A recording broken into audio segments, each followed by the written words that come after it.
ಸುವರ್ಣ ನ್ಯೂಸ್ನ crime ಕಾರ್ನರ್ಗೆ ಸ್ವಾಗತ. ನಾನು ಉಮರ್ ಫಾರೂಕ್. ಇವತ್ತಿನ ಈ ಎಪಿಸೋಡ್ನಲ್ಲಿ ಗುಜರಾತ್ನಲ್ಲಿ ಒಬ್ಬ ಮಂತ್ರವಾದಿ ಪೊಲೀಸರ ವಶದಲ್ಲಿದ್ದಾಗ ಸಾವನ್ನಪ್ತಾನೆ. ಆ ಮಂತ್ರವಾದಿಯ ಹಿನ್ನೆಲೆ ಏನು, ಅವನು ಸಾವನ್ನಪ್ಪಿದ್ಯಾಕೆ, ಅವನು ಮಾಡಿದ ಕ್ರೈಮ್ ಎಂಥದ್ದು ಅನ್ನೋದನ್ನ ಈ ವಿಡಿಯೋದಲ್ಲಿ ನೋಡೋಣ.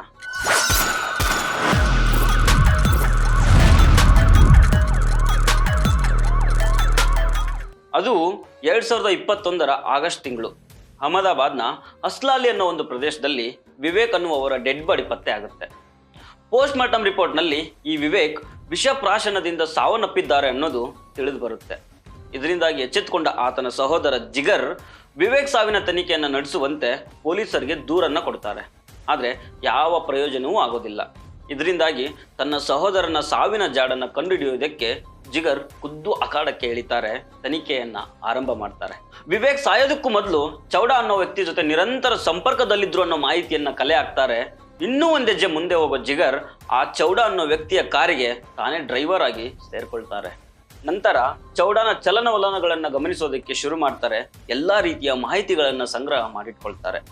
ಇತ್ತೀಚೆಗೆ ಒಬ್ಬ ಬಿಸ್ನೆಸ್ ಮ್ಯಾನ್ ಕೊಲೆಗೆ ಚೌಡಾ ಸಂಚು ರೂಪಿಸಿದ್ದನ್ನ ಸಂಪೂರ್ಣ ಮಾಹಿತಿಯನ್ನು ಸಂಗ್ರಹಿಸಿ ಪೊಲೀಸರಿಗೆ ತಿಳಿಸ್ತಾರೆ. ಅದರಂತೆ ಚೌಡಾನನ್ನ ಬಂಧಿಸಿ ವಿಚಾರಣೆ ಮಾಡಿದಾಗ ಆತ ಹೇಳಿದ ಕತೆಗಳನ್ನ ಕೇಳಿ ಪೊಲೀಸರು ನಿಂತ ಜಾಗದಲ್ಲೇ ನಡುಗಿ ಹೋಗ್ತಾರೆ.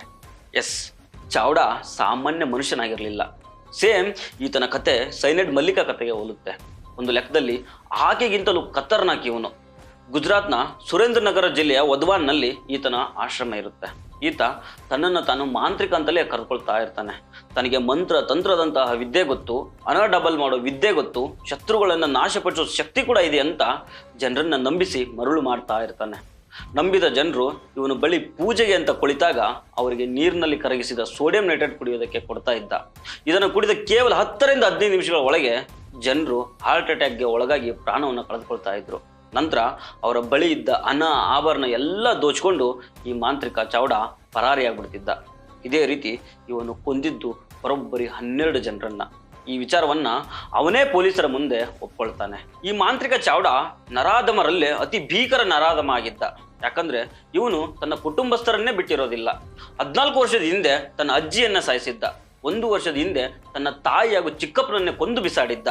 ಡ್ರೈ ಕ್ಲೀನಿಂಗ್ಗೆ ಬಳಸ್ತಾ ಇದ್ದ ಸೋಡಿಯಂ ನೈಟ್ರೇಟ್ ಅನ್ನ ಪ್ರಯೋಗಾಲಯದಿಂದ ತಗೊಂಡ್ಬಂದು ಈ ಕೃತ್ಯವನ್ನ ಮಾಡ್ತಿದ್ದ. ಕಾರು ಪರಿಶೀಲನೆ ಮಾಡೋ ವೇಳೆ ಬಿಳಿ ಪೌಡರ್ ಸೇರಿದಂತೆ ಒಂದಿಷ್ಟು ಮಾರಕ ವಸ್ತುಗಳು ಸಿಕ್ಕಿದ್ರಿಂದ ಚೌಡಾ ಮಾಡಿದ ಕೃತ್ಯಗಳು ಬಯಲಾಗಿತ್ತು. ಅಂದ ಹಾಗೆ ತನ್ನ ಕುಟುಂಬದ 3 ಸಹಿತ ಗುಜರಾತ್ನ ಸುರೇಂದ್ರ ನಗರದಲ್ಲಿ 6 ಜನ ಮತ್ತು ಕಚ್, ಮೊರ್ಬಿ ಹಾಗೂ ಅಹಮದಾಬಾದ್ನಲ್ಲಿ ತಲಾ ಒಬ್ಬರನ್ನ ಕೊಂದು ಹಾಕಿರ್ತಾನೆ.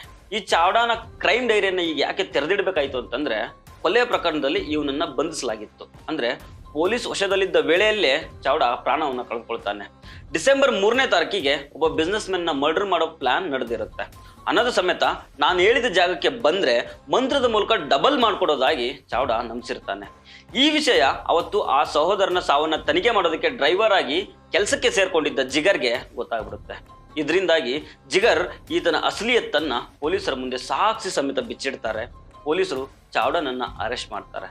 ಆದ್ರೆ ಪೊಲೀಸ್ ವಶದಲ್ಲಿರುವಾಗಲೇ ಅಂದ್ರೆ ಡಿಸೆಂಬರ್ 8ನೇ ತಾರೀಕಿಗೆ ಸ್ಟೇಷನ್ ನಲ್ಲಿ ಕುಸಿದು ಬೀಳ್ತಾನೆ ಈ ಚೌಡಾ.